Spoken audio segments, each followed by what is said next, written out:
wabarakatuh. Alhamdulillahirabbil alamin wassalatu wassalamu ala asyrafil anbiya'i wal mursalin sayyidina wa maulana Muhammadin wa ala alihi wa sahbihi ajma'in. Rabbi shrah li sadri wa yassir li amri wa hlul 'uqdatam min lisani yafqahu qawli. Subhanaka la ilma lana illa ma 'allamtana innaka antal alimul hakim. Subhanaka la nuhsi thana'an 'alaika anta kama athnayta 'ala nafsika. Walakal hamdu hatta tarda wa lakal hamdu idza radita wa lakal hamdu ba'da ridha. Allahumma salli wa sallim wa barik ala sayyidina Muhammad wa ala ali sayyidina Muhammad. Kama sallaita wa sallamta wa barakta ala sayyidina Ibrahim wa ala ali sayyidina Ibrahim fil alamin innaka Hamidum Majid. Wa ba'd. Tuan-tuan dan puan muslimin muslimat yang dikasihi kerana Allah Subhanahu wa taala. Nampaknya pada malam ini kita beruntung kerana kehadiran seorang sahabat yang amat saya sayangi untuk sama-sama menerangkan kepada kita agar memahami dengan lebih lanjut perkara yang berkaitan dengan hadis dalam hidup. Dan kalau tidaklah menjadi satu perkara yang berat untuk Ustaz Umar, saya memperkenalkan beliau untuk tuan-tuan hayati perjuangan beliau ni. Ustaz Umar Muhammad Nur adalah sahabat yang saya kenali sejak lebih 3 tahun yang lalu. Beliau ni merupakan seorang warga Indonesia yang belajar di sebuah universiti sana sebelum melanjutkan pelajaran ke Damaskus dalam bidang hadis. Satu program yang diadakan secara bersama di antara kerajaan Syria dengan kerajaan Sudan, dan pengajarannya diadakan di masjid di universiti yang terdapat di Damaskus. Jadi tuan-tuan yang dimuliakan Allah sekalian, hadis adalah satu ilmu yang sangat penting. Ya, kalau kita lihat antara ilmu yang paling awal diangkat ke langit oleh Allah SWT adalah ilmu hadis antaranya. Ya, saya ingat pada awal-awal kitab Fathul Bari Ustaz Umar, bila Imam Ibn Hajar mengatakan hani'an li ashabi khairil wara wa tuba li ashabi akhbarihi wa hum sabaquna ila nasratihi wa nahnu atba'u ansarihi falamma hurimna an liqa'i ainihi akafna ala hifdhi atharihi asallahu an yajma'ana kullana bi rahmatin ma'ahu fi darihi. Kata-kata Ibn Hajar ni menampakkan betapa tingginya kedudukan ahli hadis. Jadi alangkah mulianya orang bersama dengan Nabi SAW. Satu masa lalu memperjuangkannya bersama dengan baginda sallallahu alaihi wasallam. Mereka telah mendahului kita dalam kehidupan, memperjuangkan bersama dengan Nabi sallallahu alaihi wasallam. Walau bagaimanapun kita tidaklah berpeluang untuk bersama dengan Nabi, cuma kita duduk menghafaz hadis-hadis yang sampai kepada kita. Mudah-mudahan Allah mengumpulkan kita bersama dengan Nabi yang amat kita sayangi, ya, dalam ridwannya di akhirat kelak. Dalam hadis mengatakan al-mar'u ma'a man ahabba, seseorang itu akan berada bersama dengan orang yang dia cinta. Kalau kita cinta kepada artis, ke akhirat besok duduklah dengan artis. Kalau kita cinta kepada seorang muhadis, maka ke akhirat besok bersama dengan muhadis, bersama dengan Nabi SAW. Betul para muhadisin. Jadi tajuk kita malam ni tuan-tuan yang berhati dan dikasihi sekalian, Ustaz Umar ni kita datangkan khas di Singapura. Ya, beliau pernah bertugas sebagai imam di sebuah masjid yang dinamakan sebagai Masjid Asy-Syafa'ah di Singapura sebelum ni, dan akhirnya beliau telah bertukar profesi menjadi seorang pensyarah di sebuah kolej di Singapura. Dan alhamdulillah pada hari ini kita telah pun mendapat keizinan kerajaan untuk membawa beliau datang ke Indonesia sebagai seorang yang terlibat menjayakan misi Telaga Biru dalam penerbitan majalah-majalah Islam. Ya. Jadi insya-Allah mudah-mudahan tambah giatlah kegiatan-kegiatan penulisan majalah dengan sumbangan bersama-sama oleh Ustaz Umar Muhammad Nur. Dan mudah-mudahan tak lama lagi beliau akan berpindah ke Telaga Biru, mungkin dalam sebulan 2 lagi. Sekarang telah mulakan PhD-nya di UM di bawah supervision Ustaz Dr. Fauzi Rahman dalam PhD. Jadi PhD beliau ni mungkin akan menulis tentang manhaj tashih dan juga tadhif di kalangan para ulama. Rupanya ruang untuk mentashih dan juga mentadhifkan hadis ini, ya, adalah berlaku banyak konflik, perbezaan pandangan di antara tokoh-tokoh hadis Ada yang diterima, ada yang ditolak, ada yang dipandang seolah-olah macam tak ada buat sumbangan langsung. Jadi itu manhaj yang akan beliau tulis dalam PhD ni, perubahan yang akan ditulis dalam PhD ni. Ya, jadi tuan-tuan yang dirahmati dan dikasihi sekalian, malam ni kita sembang. Start pukul 8 suku, habis pukul 10 suku boleh? Besok cuti kan? Ya, ampun maaf lah tadi jam dekat saya berjaya 2 jam tuan-tuan, dia pukul 6 sampai pukul 8 kat sini, subhanallah.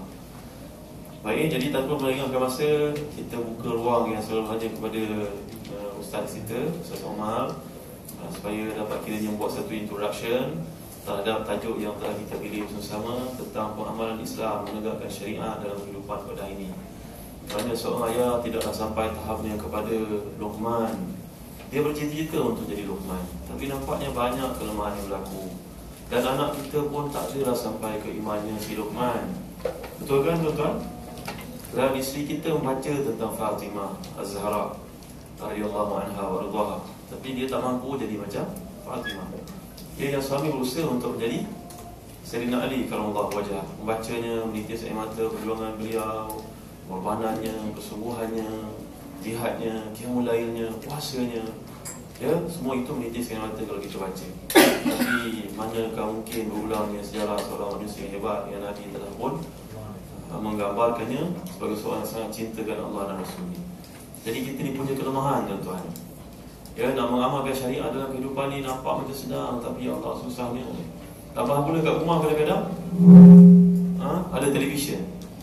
Ni hantu yang paling besar. Kita merencanakan benda lain, anak kita ikut benda lain. Kan payah tuan-tuan. Ya, akhirnya yang tinggal hanyalah tongkat Ali sahaja. Tuan-tuan dimuliakan Allah sekalian. Jadi malam ni kita buka ruang, kita berinteraksi secara informal kepada Ustaz.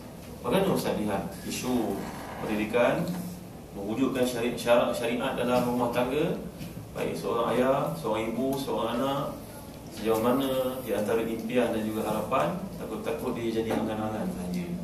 Ya, apa usaha yang kita ke arah yang bersepadu, silibus yang hebat. Kita ceritakan, kalau kita tak dapat grab semua pun, kita dapat amalkan sikit sebagai satu mukadimah. Silakan Ustaz. Bismillahirrahmanirrahim. Assalamualaikum warahmatullahi wabarakatuh. Alhamdulillahirabbil alamin. Wassalatu wassalamu ala sayyidina Muhammadin wa ala alihi sahbihi ajma'in. Rabbil fa'na bima 'allamtana wa 'allimna ma yanfa'una warzuqna 'ilman yuqarribuna ilaika ya rabbal alamin. Allahumma faqihna fid din wa 'allimna ta'wil waftah 'alaina futuhal 'arifina bika ya rabbal alamin. Wala hawla wala quwwata illa billahil 'aliyyil 'azim. Allahumma inna amsayna nushhiduk wa nushhidu hamalata 'arshika wa malaikataka wa jami'a khalqika annaka antallah la ilaha illa anta wahdaka la syarika lak wa anna Muhammadan 'abduka wa rasuluh. Yang amat saya hormati, yang berbahagia Al-Fadhil Ustaz Hazim Muhammad Haji Wahab, sekeluarga, para sahabat-sahabat saya di Telaga Biru, dan para jamaah sekalian, tuan-tuan dan perempuan, apa kabar semua? Alhamdulillah. Sehat semua?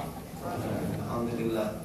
Segala puji bagi Allah Subhanahu wa Ta'ala yang mempertemukan kita pada kesempatan kali ini. Mudah-mudahan apa yang kita lakukan kali ini, apa yang akan kita bincangkan kali ini, akan memberikan manfaat sebesar-besarnya kepada diri kita, lalu memberikan perubahan di dalam tingkah laku dan kehidupan kita, untuk kemudian membawa perubahan yang lebih besar lagi kepada keluarga kita dan juga kepada masyarakat yang ada di sekitar kita. Nah, berbincang tentang penerapan syariat Islam dan berbincang tentang bagaimana kita boleh melaksanakan hukum-hukum Allah Subhanahu wa Ta'ala dengan baik, maka tidak lain dan tidak bukan adalah kita mesti memulainya dengan ilmu pengetahuan. Maka tingkatannya adalah kita mulai dengan ilmu, lalu ilmu pun tidak cukup. Ilmu tersebut mestilah membawa kita kepada tingkatan yang berikutnya, yaitu amal. Oleh karena itu, ilmu pun kita akan untuk menuju kepada ilmu, kita memerlukan usaha tertentu dan usaha dan dorongan yang baik untuk kita mencapai ilmu ini, insya Allah akan membawa kita kepada tahapan yang berikutnya. Biasa kalau kita nak kerjakan sesuatu kan, tuan-tuan dan puan-puan sekalian, yang berat itu mula. Kalau kita sudah melangkah, maka yang berikutnya akan menjadi sangat mudah. Yang paling pertama, yang paling berat adalah bagaimana kita nak mulakan. Selepas itu, insya Allah akan lebih mudah lagi. Nah, oleh karena itu, bagaimana kita boleh memulai perbuatan, memulai langkah kita ke dalam ilmu pengetahuan, lalu dari ilmu tersebut kita melangkah kepada amal. Kita perlukan motivasi yang sangat kuat. Kita memerlukan dorongan yang sangat besar, dan tidak ada dorongan yang lebih besar melainkan janji-janji yang telah Allah berikan, yang telah disampaikan oleh baginda Nabi Sallallahu Alaihi Wasallam. Apa janji kira-kira yang telah disampaikan oleh Nabi kepada kita semua, yang mana kalau kita pahami dan kita renungi janji tersebut, akan lahir rasa cinta dalam hati kita dan ada dorongan kuat untuk belajar. Lalu pada saat berikutnya kita akan melaksanakan dan mengamalkan apa yang kita pelajari. Kita mulai dari yang pertama terlebih dahulu. Pertama kita bincang tentang dorongan, motivasi. Yang kedua ilmu. Yang ketiga amal. Cukup tak rasanya Ustaz? Sepertinya pukul 10 tak cukup, pukul 12 boleh tak? Boleh ya? Saya tak boleh, pernah. Oke, kita mulai dengan motivasi dulu. Apa motivasi dari baginda Nabi SAW agar kita mulai melangkah ke dalam syariat Allah Subhanahu Wa Taala? Sebuah hadis sahih dari baginda Nabi SAW diriwayatkan oleh Imam Bukhari dan Muslim dari Sayyidina Muawiyah bin Abi Sufyan. Kalimat hadisnya, baginda Nabi SAW bersabda, "Man yuridillahu bihi khairan yufaqqihhu fid-din." Singkat, ringkas, namun sangat mendalam sekali. Man yuridillahu bihi khairan yufaqqihhu fid-din. Barang siapa yang Allah kehendaki kebaikan untuk dia, tandanya adalah dia akan diberikan keinginan, diberikan kesempatan untuk tafaqquh fiddin. Jadi tafaqquh fiddin merupakan sebuah pertanda untuk sesuatu yang lain. Macam kalau kita tengok di tengah jalan, kita akan tengok ada signboard, ada apa namanya? Ada sign-sign, ada tulisan-tulisan yang menuju kalau nak pergi ke Serpong ke sana, kalau nak pergi ke Damansara Damai ke sini. Itu kan ada penunjuk-penunjuk jalan. Penunjuk jalan adalah tanda, sementara tujuannya adalah apa yang akan ditunjukkan oleh pertanda tersebut. Hadis Nabi SAW yang sangat singkat ini mengandungi dua perkara tersebut, yakni tanda dan apa yang ditunjuki oleh tanda tersebut. Kata Nabi, barang siapa yang ingin diberikan kebaikan oleh Allah Subhanahu Wa Taala, kalau Allah memang ingin memberikan seseorang itu khairan, khairan juga berbentuk nakirah.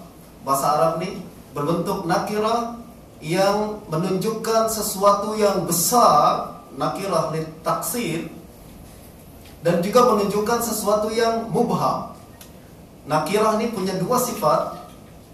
Kalau dalam bahasa Inggris kita sebutnya sebagai indefinite, tak jelas. Kalau datang seorang laki-laki, siapa tak jelas kan? Tapi datang seorang laki-laki itu, ya kan, ja'ar rajul dan ja'ar rajulun berbeda. Khairan bentuknya nakirah, menunjukkan sesuatu yang sangat besar. Barang siapa yang ingin diberikan oleh Allah Subhanahu Wa Taala sesuatu yang sangat besar, baik dan tidak jelas. Kenapa mesti tak jelas? Janji yang tak jelas atau ancaman yang tak jelas selalu lebih besar daripada sesuatu yang jelas. Macam kalau kita mengancam anak kita, kalau awak berbohong, saya akan pukul 30 kali. Jelas 30 kali ya, saya udah biasa lah 30 kali kan. Tapi kalau kita ancam dia, kalau awak berbohong, tunggu hukumannya. Mana lebih menyeramkan? Tunggu. Ya kan? Apa dia pikir tak jelas nih, tapi lebih menyeramkan.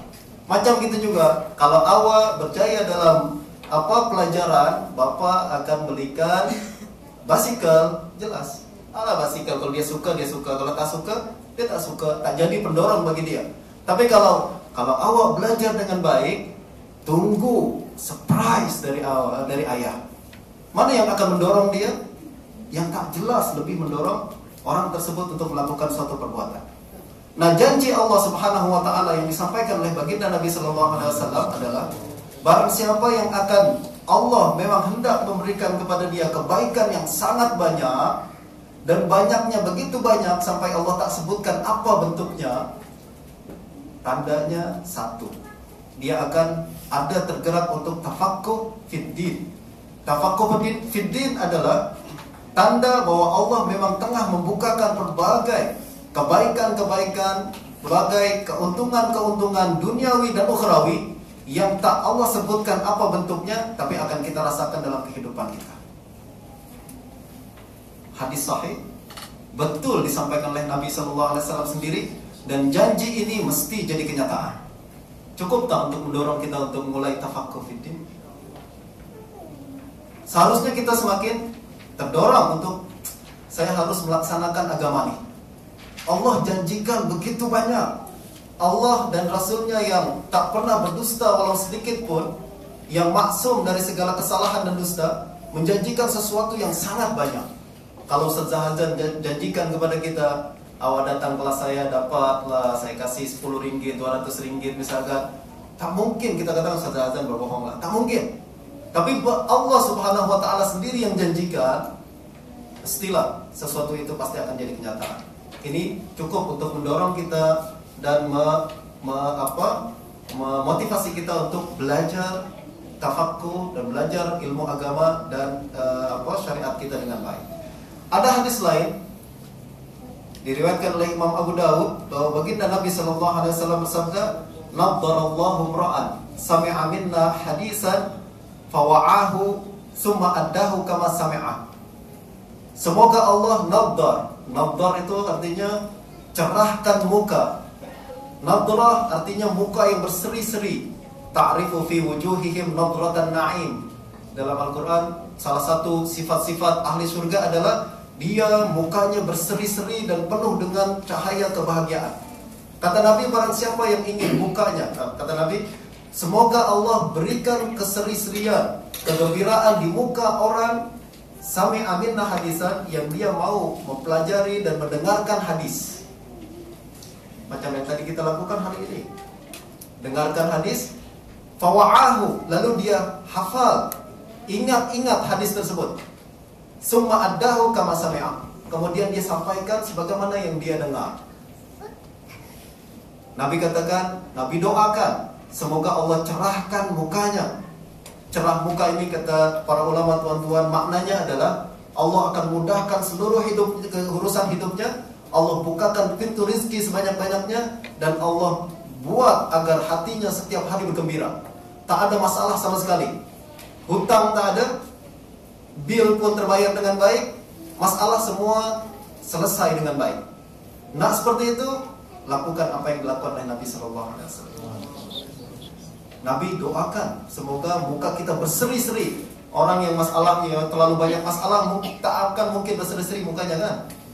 Masalah hari-hari, hutang banyak, istri pun hari-hari kalau kita balik selalu marah-marah, atau anak pun membuat kita marah dengan perilaku dan perbuatannya, tak mungkin mukanya berseri-seri. Nabi mendoakan agar kita berseri-seri, maksudnya semua urusan kita, kehidupan kita, seluruh kehidupan dan masalah kita akan diselesaikan oleh Allah Subhanahu wa taala. Dan ini terbukti tuan-tuan pada zaman sekarang. Barang siapa yang ingin berhijrah kepada jalan Allah, berhijrah meninggalkan gaya hidupnya yang lama, yang jauh daripada ilmu pengetahuan, yang jauh daripada Allah Subhanahu wa taala, yang tak mengenal Al-Quran dan Sunnah sama sekali, niat saja nak keluar daripada lingkaran ini kepada lingkaran yang baru, akan ada perubahan dalam hatinya, akan ada perubahan dalam hidupnya, akan ada kelonggaran dalam segala masalah yang dia tengah hadapi sekarang ini. Tak percaya? Coba. Akan ada perubahan. Syaratnya hati kita betul ikhlas dan niat betul karena Allah Subhanahu wa taala. Selalu walladzina jahadu fina lanahdiyannahum subulana. Barang siapa yang nak berjihad di jalan Allah, baru niat saja, Allah akan sudah berikan berbagai kelebihan, berikan berbagai kenikmatan dan kemudahan di dalam hidupnya. Motivasi. Setelah kita ada motivasi, kita pindah kepada ilmu pengetahuan. Apa sebenarnya yang kita nak pelajari? Apa yang mesti kita pelajari? Tentulah para ulama di sini membagi ilmu pengetahuan menjadi dua bagian. Ada ilmu pengetahuan yang disebut sebagai fardu ain dan ada yang disebut sebagai fardu kifayah.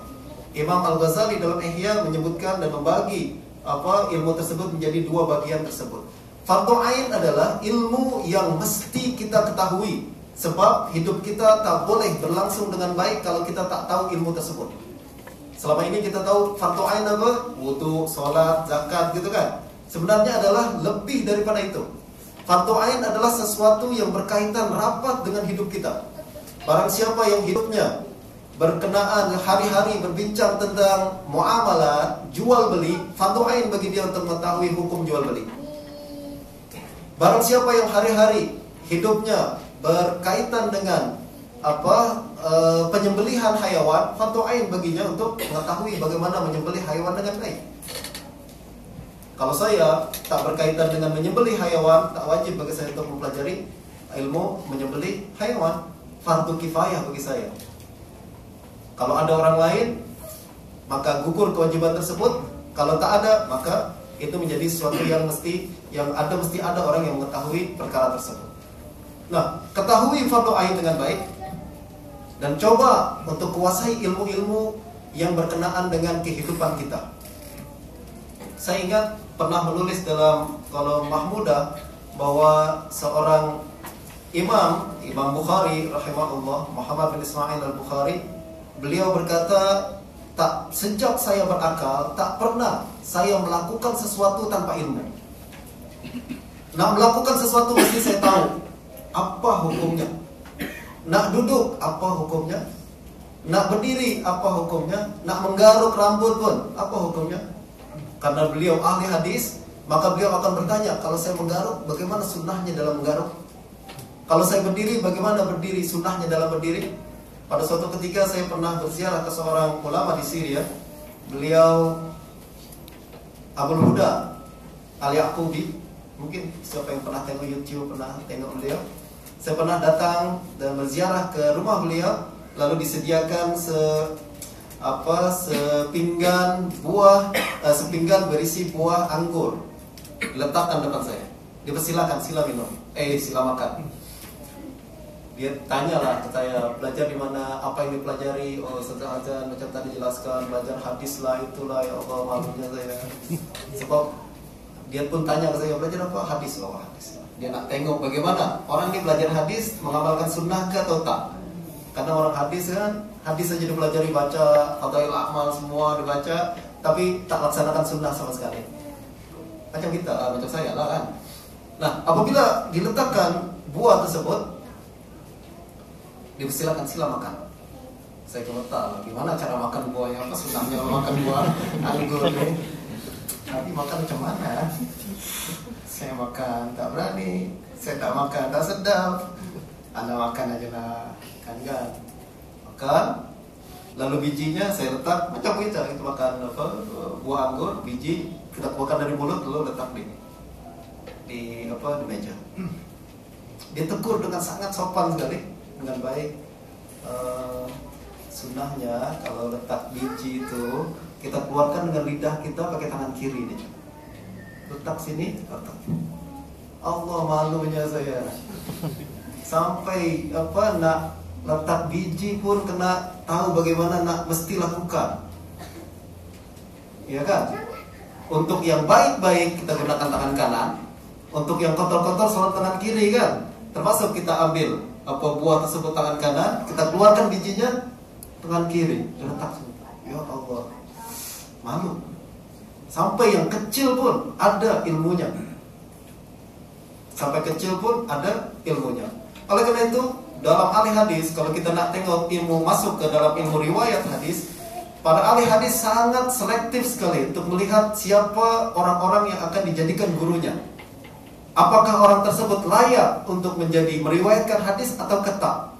Zaman sekarang, kalau kita melihat zaman dahulu, ahli hadis adalah sebagai ulama. Zaman sekarang juga orang-orang yang akan kita jadikan ilmu guru dan sumber fatwa untuk mengajarkan kita dan membawa kita kepada Allah Subhanahu wa taala, mestilah kita pilih dengan selektif.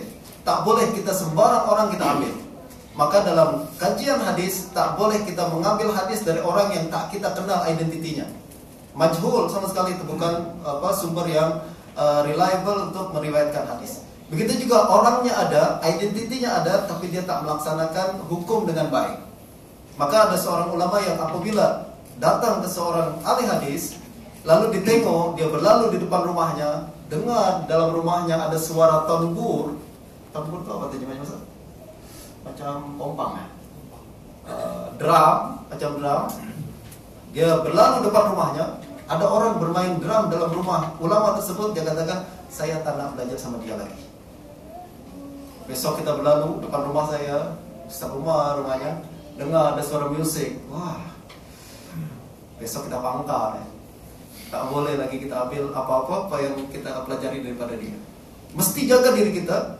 Oleh karena itu, karena ini ilmu agama, yang pertama ilmunya penting, dan kita mesti tahu siapa yang mesti kita ambil ilmu tersebut. Kalau kita sakit saja teman-teman, kita sakit, nak ambil obat, pilih-pilih kan dokter-dokternya. Siapa kira-kira yang akan jadi yang kita percaya untuk memberikan obat kepada kita. Itu berkaitan dengan tubuh kita. Kita jaga dengan baik, satu hari nanti pun akan mati juga. Akan tapi ruh kita, obatnya adalah ilmu agama. Oleh karena itu kita mesti betul-betul selektif dan betul-betul menjaga dan memperhatikan siapa orang-orang yang akan memasukkan obat tersebut ke dalam otak kita. Salah orang, salah obat, pengaruhnya sangat fatal sekali. Oleh karena itu para ulama memberi aturan antara lain seperti tadi. Selain kita mengetahui ilmu apa yang kita pelajari, maka kita juga mesti tahu siapa orang yang boleh kita jadikan sumber dalam ilmu pengetahuan yang akan kita pelajari tersebut. Tuan-tuan, selepas kita pelajari ilmu, ini singkat saja supaya tak sampai pukul 12 malam. Setelah kita pelajari ilmu dengan baik, dengan berbagai sumber, alhamdulillah Laga Biru sudah keluarkan majalah, Laga Biru keluarkan buku-buku, dan setiap penulisnya jelas identitinya, keilmuannya seperti apa, dan boleh dipercaya dengan baik. Lalu kemudian kita kumpulkan itu semua, kita baca, kita sukai, bagus. Mempelajari ilmu adalah tingkatan kedua, tapi belum selesai apa yang kita mesti menjadi tugasan kita. Sudah ada keinginan untuk membaca ilmu-ilmu agama, membaca makalah-makalah dan artikel-artikel tentang agama, buku-buku yang berkaitan dengan hukum, buku-buku berkaitan dengan akhlak, satu fenomena yang sangat baik sekali. Tapi itu tidak cukup. Kata Imam Sufyan Ats-Tsauri, innama fadlul ilmi an ghairihi liyattaqi bihi. Tujuan utama kita belajar ilmu dan kelebihan ilmu daripada benda-benda yang lain adalah ilmu boleh menjaga kita. Kalau kita belajar ilmu cuma setakat nak belajar ilmu, kita setakat nak suka saja kepada ilmu, tapi tidak menjaga diri kita daripada azab Allah Subhanahu wa taala, maka belum ada tercapai objektif daripada ilmu tersebut. Maka para ulama lalu berkata, barang siapa yang belajar ilmu, usahakanlah untuk mengamalkannya walaupun sedikit. Kita pindah kepada segmen yang ketiga, yaitu amal. Pelajari ilmu dengan baik dan banyak, pindah. Ilmu saja tak cukup. Kita mesti membuat ilmu tersebut merubah hidup kita.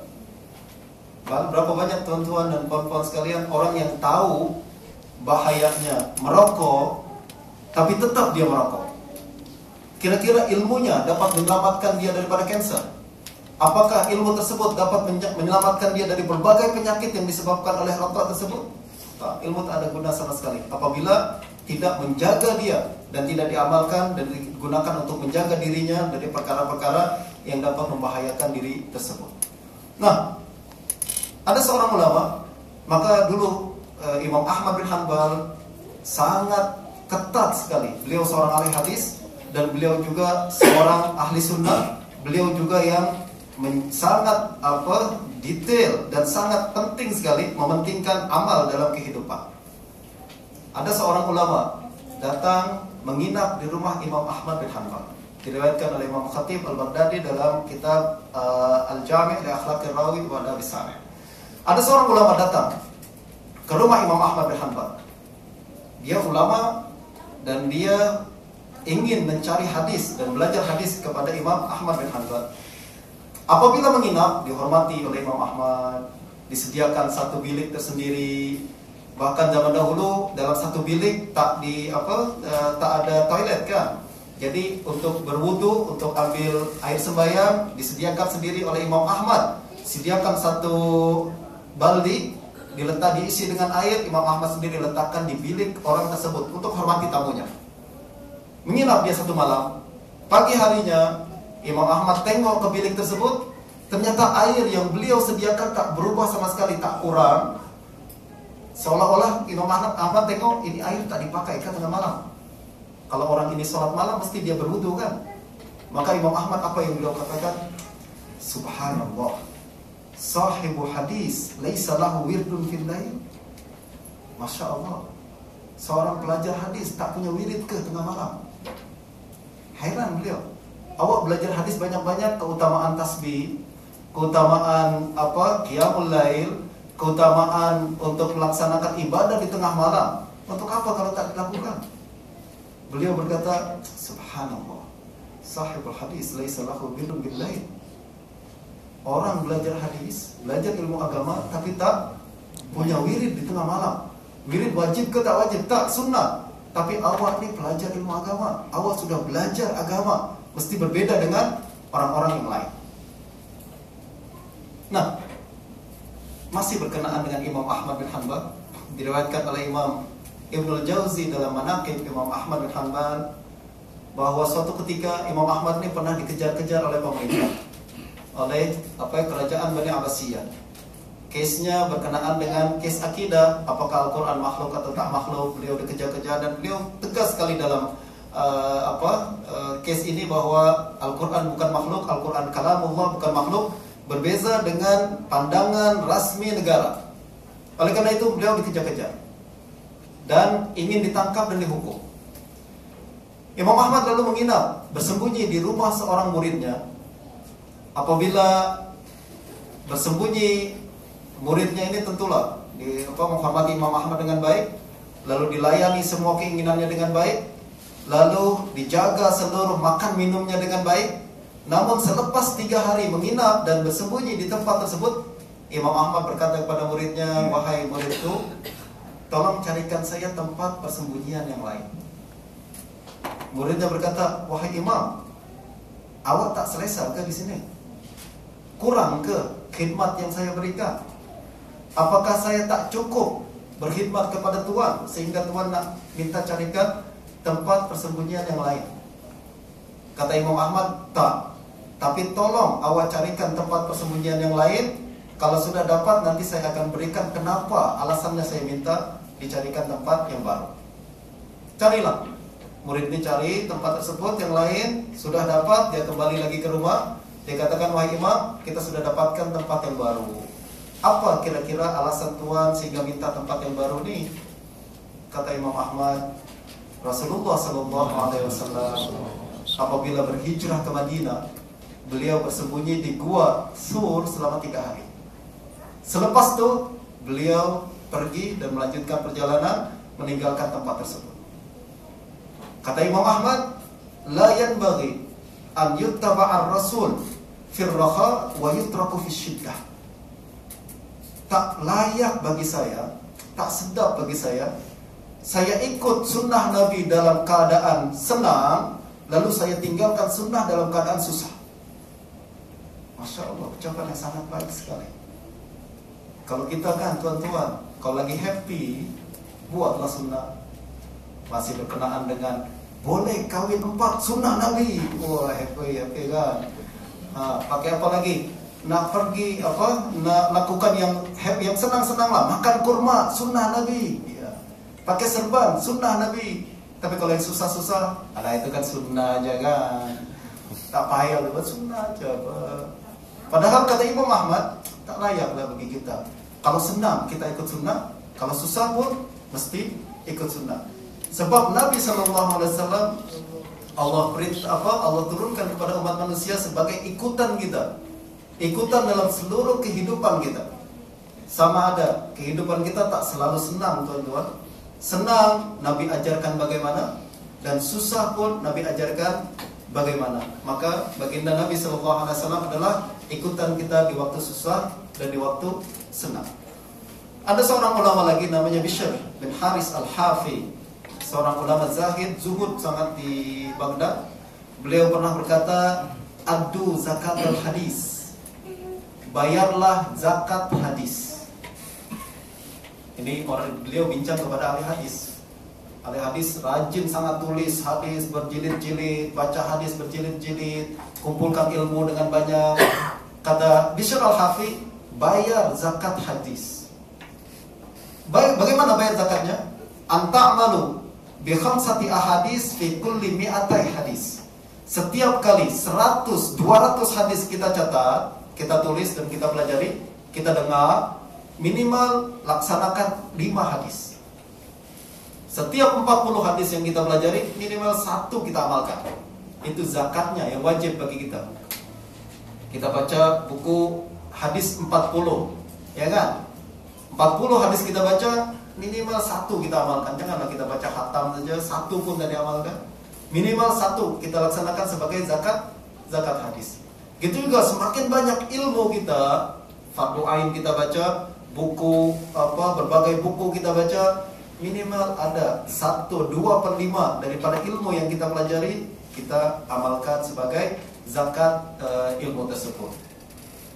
Nah tuan-tuan, itulah 3 segmen yang kalau kita laksanakan, insya Allah akan merubah hidup kita. Perubahan akan terjadi dalam hidup kita.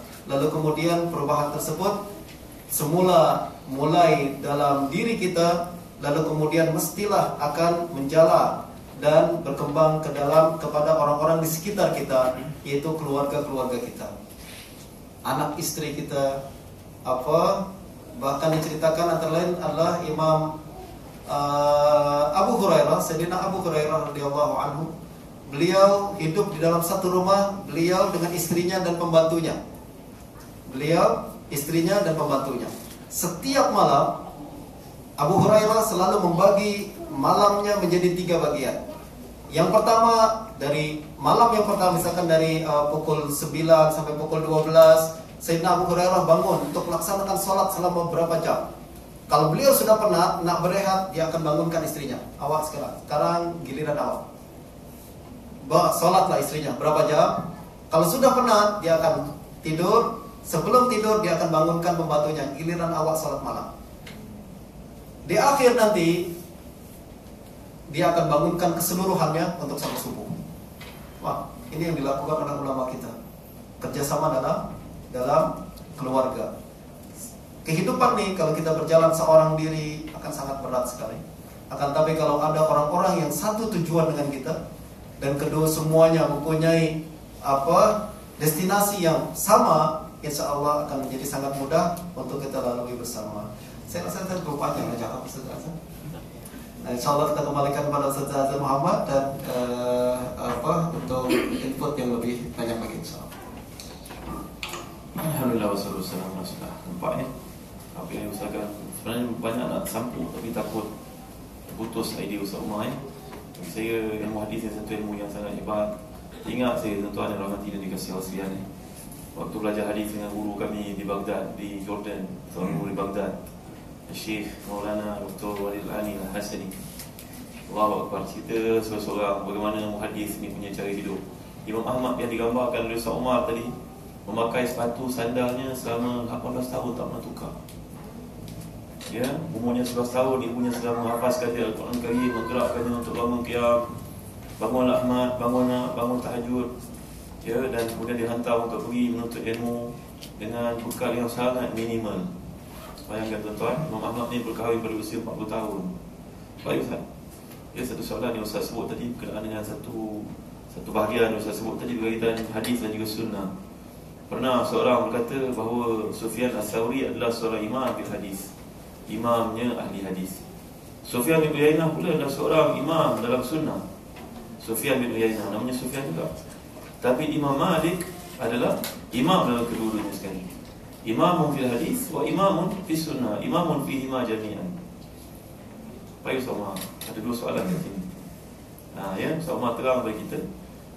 Apa beza antara sunnah dan juga hadis, Ustaz? Untuk pengetahuan yang datang di sini, apa beza di antara sunnah dan juga hadis? Itu soalan pertama. Soalan kedua, tadi Ustaz gambarkan tentang motivasi, tentang ilmu, tentang amal. Bagaimana lah orang macam Imam Ahmad ni, kematian ayah daripada kecil, ibunya punya dorongan yang tinggi. Apa masalah kita pada hari ini nak banding dengan Imam Ahmad? Imam Ahmad ni hidupnya sangat sederhana. Kahwin pun usia 40 tahun. Tengok kan? Kerana sibuk dalam menuntut ilmu. Dari satu tempat ke tempat yang lain, untuk belajar satu hadis pergi tempat yang jauh. Jadi dua soalan di sini. Cuba Ustaz ambil peluang untuk terangkan kepada kita. Okay, bismillahirrahmanirrahim. Bagi yang kalau saya cakap ke Ustaz Hazan lain lah tahunnya. Ustaz Hazan nampak saya keras. Nanti tuan dengan Ustaz Hazan sedang dengan saya lagi macam stres. Kena banyak belajar lah. Nah, berkenaan dengan yang pertama, apa perbedaan dengan sunnah dan hadis? Ini memang banyak dibincangkan. Saya ingat di majalah Al-Ustaz edisi pertama atau kedua, Ustaz Dr. Abdul Basit sudah bincang tentang perbedaan antara apa makna sunnah dan hadis. Namun begitu, boleh saya ulas sedikit berkenaan dengan hal ini. Sebenarnya hadis adalah segala sesuatu yang diriwayatkan dari baginda Nabi SAW. Sama ada ucapan beliau, ataupun perbuatan baginda, ataupun diam atau takrirnya Rasulullah SAW. Termasuk tentang sifat-sifat akhlak baginda, ataupun sifat-sifat fisikal baginda. Baginda berjalan macam gini, rambutnya macam gini, hidungnya macam gini, matanya macam gini. Semua adalah cerita-cerita, dan cerita secara bahasa Arab disebutnya sebagai hadis. Cerita yang diceritakan berkenaan dengan baginda Nabi Sallallahu Alaihi Wasallam. Sunnah adalah bagaimana sifat aspek praktikal daripada hadis tersebut. Sama-sama kita tahu bahwa tidak semua hadis boleh diamalkan. Bukan karena sebagian hadis dhaif, sebagian hadis ada yang palsu. Kadang ada hadis sahih tapi tidak boleh diamalkan. Kenapa? Karena dia dinasakh oleh hadis lain. Karena dinasakh oleh hadis lain. Macam ayat Al-Quran. Ada ayat Al-Quran yang dinasakh oleh ayat yang lain. Begitu juga ada hadis yang dinasakh oleh hadis lain. Mana yang berlaku dan diamalkan, itulah sunnah baginda Nabi Sallallahu Alaihi Wasallam. Nah, inilah perbedaan antara sunnah dan hadis. Apabila Sufyan As-Sawri disebut sebagai imam di dalam hadis, maknanya beliau menghimpun ramai dan banyak sekali koleksi tentang hadis-hadis Nabi Sallallahu Alaihi Wasallam, riwayat-riwayat yang berkenaan dengan baginda Nabi Sallallahu Alaihi Wasallam dalam bentuk hadis. Adapun Sufyan bin Uyainah, pengetahuan beliau tentang aspek hukum dan praktikal hadis-hadis tersebut beliau kuasai. Dan Imam Sufyan adalah orang yang mencapai darjat ijtihad, namun terkenal sangat takut berfatwa. Imam Sufyan As-Sawri tanya hadis apa saja, beliau akan ingat semua. Masih usia dalam 17-18 tahun, beliau terkenal sebagai Amirul Mukminin fil hadis. Hafal semua hadis, apa yang awak nak tanya tentang hadis, mesti tahu. Kalau dia ada satu hadis yang dia tak tahu, dia tak boleh makan, tak boleh tidur. Kalau belum hafal, dia tak akan boleh tenang dan tak boleh hidup dengan damai. Dia akan terus bagaimana syahwatnya. Ulama selalu katakan syahwat Sufyan As-Sawri kepada hadis begitu besar. Sebab dia sangat cinta kepada hadis Nabi Sallallahu Alaihi Wasallam. Sementara Sufyan bin Uyainah, mungkin hadisnya tidak sebanyak Sufyan As-Sawri, tapi beliau paling paham berkenaan dengan hukum-hukum, aspek hukum yang terdapat dalam hadis-hadis tersebut. Adapun Imam Malik, beliau yang gabungkan keduanya. Hadisnya banyak, dan fikihnya pun sangat tinggi sekali. Dulu ada seorang ulama namanya Abdullah ibn Wahab di Mesir. Beliau berkata, laula Malik wa Lais ladhalaltu. Kalau bukan karena Malik dan Lais ibn Sa'ad, ulama di Mesir, niscaya saya akan sesat. Kenapa? Kata Ibn Wahab, sebab saya ingat semua hadis boleh diamalkan. Semua hadis kita dengar boleh diamalkan, terus boleh kita buat. Lalu apabila saya berjumpa dengan Imam Malik yang ajarkan, ini hadis tidak boleh diamalkan, ini hadis boleh diamalkan. Begitu juga Lais ibn Sa'ad. Ini menunjukkan bahwa mereka punya pengetahuan yang sangat tinggi berkenaan dengan hadis dan berkenaan dengan fikih. Tuan-tuan dan puan-puan sekalian, tak semua orang yang ahli hadis paham fikih dengan baik. Sebab masing-masing macam kita juga kan, banyak orang yang pakar sangat dalam bidang kedokteran, apabila ditanya tentang politik mungkin dia tak paham. Masing-masing ada bidang-bidangnya tersendiri. Oleh karena itu, orang yang betul-betul hebat saja yang boleh menggabungkan berbagai disiplin ilmu dalam dalam satu orang. Ini Imam Malik bin Anas. Mudah-mudahan boleh menjawab soalan yang kedua. Yang pertama. Soalan yang kedua adalah, apa tadi soalannya?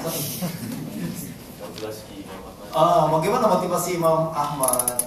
Tuan-tuan dan puan-puan sekalian, kalau kita bayangkan dan kita baca riwayat hidup para ulama, lalu kita bandingkan dengan hidup kita, betul-betul berbeda 180 degrees.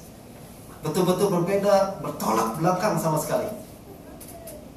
Bukan karena zaman mereka yang berbeda, bukan karena fasiliti yang kita miliki dan mereka tak punya. Padahal kalau kita bandingkan, kita lebih mudah untuk mendapatkan ilmu pengetahuan dibandingkan dengan Imam Bukhari dulu.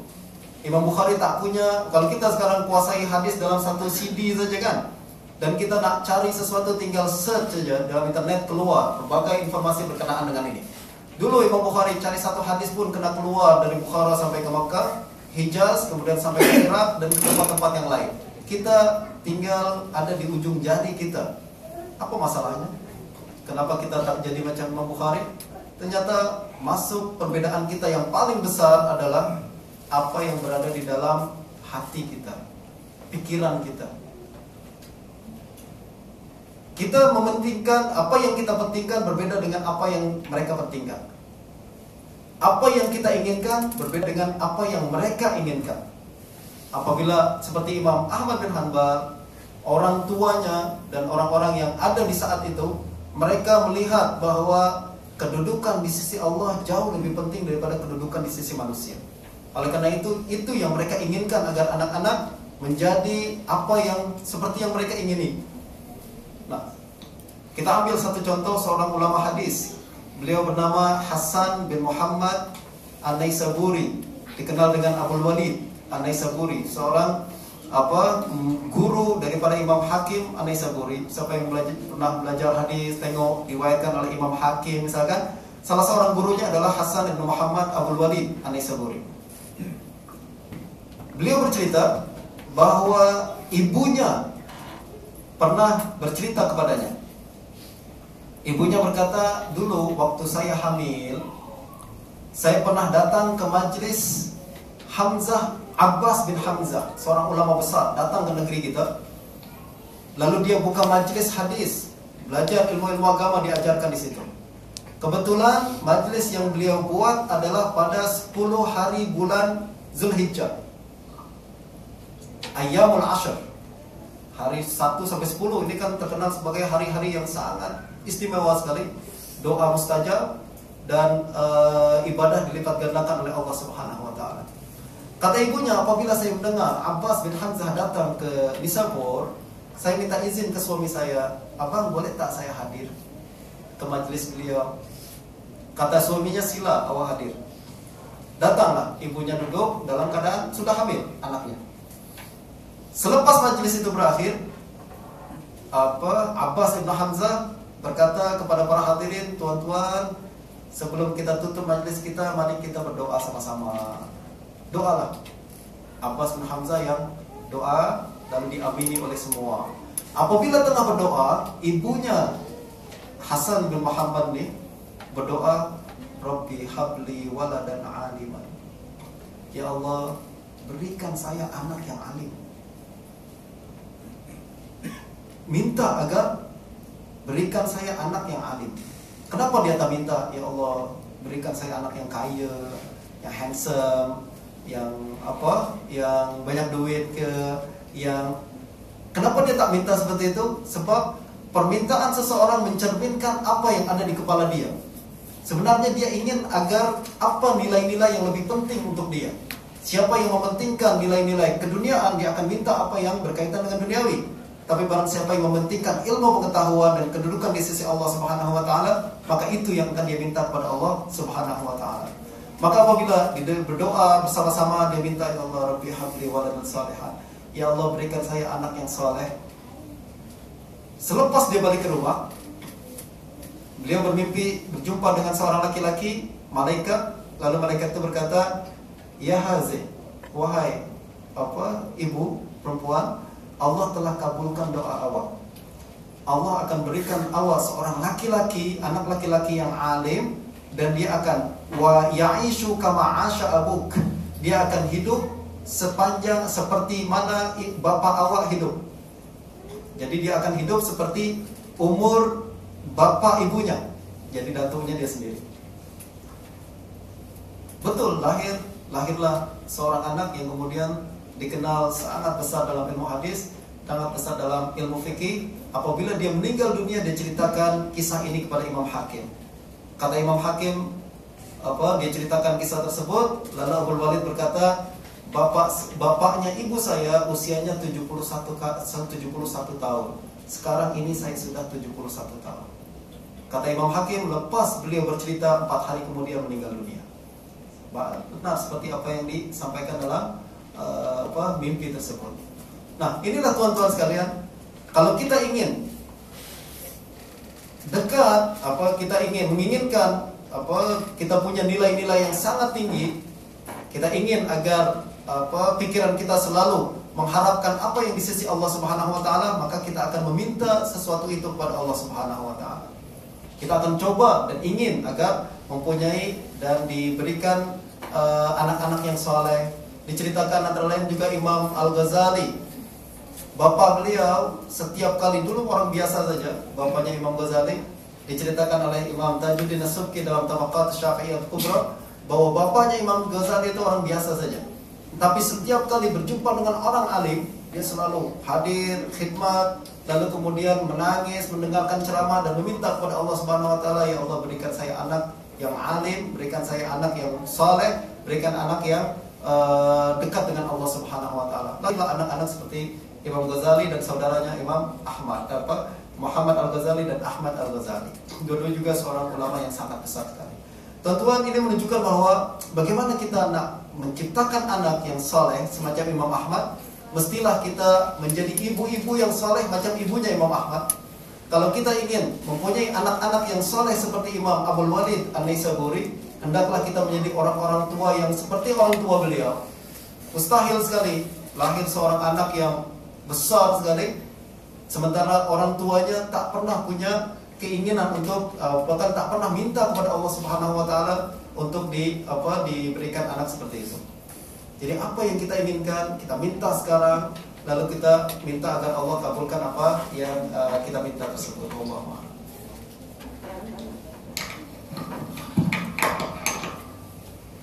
Ya, besok jawab ni tuan-tuan perlu usah jawab lah.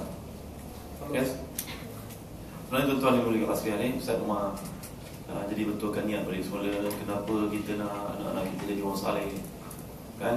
Kadang-kadang ramai yang datang berjumpa dengan sesahabat di kalangan ustaz-ustaz yang masuk TV, Ustaz Umar, ni kawan-kawan anak lah ni, jumpa, Ustaz, saya nak anak saya baca agama, Ustaz, saya nak dia hafal Quran, Ustaz. Masya Allah, semangatnya, motivasinya tinggi. Tapi bila tanya oleh Ustaz ni, kawan baik saya, pakcik ataupun abang ataupun tuan, kenapa nak jadikan anak ni seorang hafiz? Supaya dia masuk TV macam Ustaz? Allah Akbar. Daripada awal niat dah tak betul, tuan yang dimuliakan Allah sekalian ni. Itu yang disebutkan tadi, bezanya niat antara seorang ayah yang saleh yang digambarkan oleh Allah Subhanahu Wa Taala masa anak-anak dalam perut itu tuan. Falamma taghasha hamalat hamlan khafifan famarrat bih. Falamma asqalat da'wa Allah rabbahuma la in ataitana salihan lanakunanna minasyakirin. Falamma atahuma salihan ja'ala lahu syuraka fima atahuma. Fata'ala Allahu amma yusyrikun. Ya, masa seorang suami bersama isterinya, terutamanya anak yang kedua, yang ketiga. Anak pertama perasan tau, tapi anak kedua, ketiga, keempat, ada yang dah ke-8, kadang-kadang tak perasan mengandung.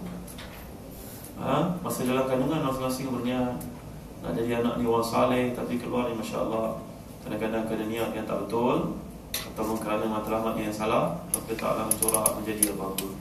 Tuan-tuan, contohnya kalau kita perhatikan zaman dahulu, kalau tak silap ni Ustaz ni bekerja pula bina hadis, anak ni tak ada orang tua. Ya, dibaca pada awal kitab Tuhfatul Mawdud bi Ahkamil Maulud oleh Ibn Qayyim, juga seorang ahli fiqah dan juga hadis yang terkemuka dalam mazhab Hambali.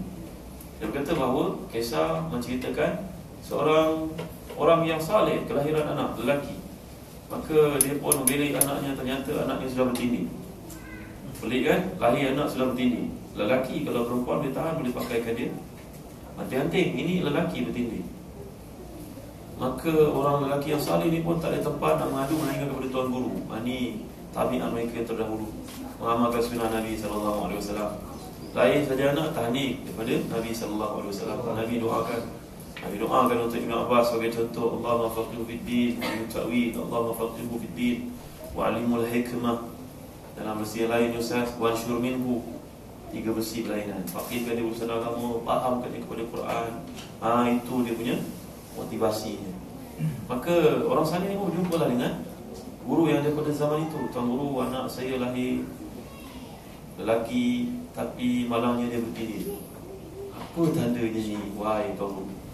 Tuan guru dia jawab, bimbinglah dia sama ada dia jadi imma salihun minas sulaha wa imma talihun min tulaha.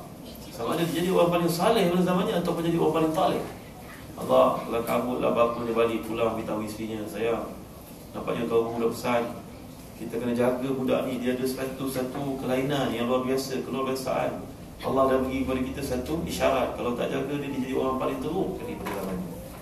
Marilah sama-sama kita mendidik dan membimbing, mengasah, membahagikan masa dengan baik. Kerja ada, kawan-kawan ada kan tuan, waktu untuk anak pun kena ada. Saya takut saya orang paling gagal bercakap orang ni tuan. Ya, doakanlah mudah kita dah baik diri kita ya. Maka si bapa ni dengan isterinya berusaha untuk mendidik anak ni, dan akhirnya kalau tak silap lah Ustaz, atas ingatan anak, jadilah anak ini tuan gurunya kepada Abu Hanifah, yang jadi seorang alim yang terkemuka, Ishaq bin Rahwiyah, Ishaq bin Rahway. Ustaz, seperti disebut dalam awal kitab Tuhfatul Mawdud oleh Imam Ibn Qayyim. Jadi tuan-tuan yang dimuliakan Allah sekalian, tadi kita dah cerita seringkas tentang sunnah, tentang hadis, tentang pengalaman para ulama. Sekarang Ustaz, ialah cabaran kita lalui. Kadang-kadang orang bertanya, alangkah baiknya kalau kita hidup zaman Imam Bukhari dulu. Ya, alangkah baiknya kalau kita hidup zaman, sebagai contohnya, seorang yang terkemuka namanya Sulaim As-Suyuti, dekat Syria lebih 100 tahun yang lalu barangkali.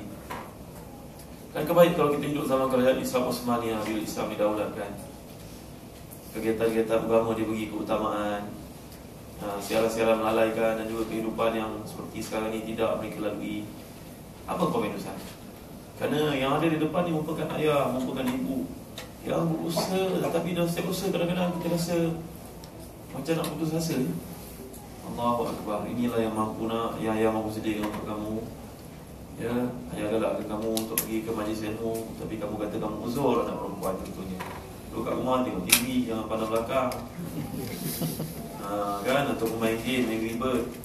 Ini Ustaz, ni adalah nazaat, ini adalah tarikan-tarikan dalam hidup kita, yang menyebabkan kadang-kadang kita rasa, Allah, macam mana aku nak buat ni? Kawan-kawannya, dia balik ke rumah, kita buka handphonenya, orang muda kan, tengok kawan-kawan yang berparti dengan perempuan yang bajunya pun macam tak pakai baju. Ni bapa mengadu ni, bapa ni orang saleh, datang ke masjid, datang ke surau. Macam mana Ustaz? Inilah dia keadaan yang berlaku. inilah suasana yang kita hadapi. Bagaimana cara pandangan Ustaz untuk menangani perkara seperti ini? Bagi yang awal yang masih kecil, maka dia ada dorongan macam Imam Ahmad tadi, sekolahnya, makanannya, galakannya. Tapi yang dah besar, yang kita telah pun usahakan untuk jadi baik, tapi dorongan ke arah